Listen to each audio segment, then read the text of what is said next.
আস্ত পেঁয়াজ থেকে আমি কিভাবে এত সুন্দর চারা গজালাম সেটাই আজকে তোমাদেরকে দেখাবো।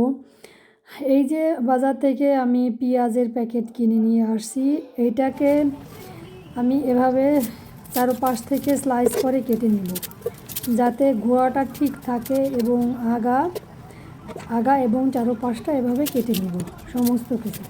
তাহলে আমার এক ঢিলে দুই পাখি মারা হলো, আমার পেঁয়াজও খাওয়া হলো, আর এই পেঁয়াজ থেকে আমি একটা গাছ পাবো, এই গাছ থেকে পরবর্তীতে পেঁয়াজ হবে, তো তখনও আমার লাভ হবে, দুই দিকেই আমার লাভ। এই যে দেখো আমি 2-3 দিন এভাবে রেখে দিয়েছি, রেখে দেওয়ার পরে এখন আমি মাটিতে বপন করে দিব। এখন জাস্ট একটু আমি ওর শিকড়টা ভালোভাবে মজবুত করার জন্য এভাবে রেখে দিলাম। তারপর পরবর্তীতে আমি আমার জমিতে এটাকে লাগিয়ে রাখবো। এবার 2-3 দিন রাখার ফলে একদম অনেক বেশি শিকড় গজাবে, তারপর জমিতে দেব। আর এই পেঁয়াজটা কিন্তু ঠান্ডার সময় ভালো হয়। এই তো হয়ে গেল আমার পেঁয়াজ।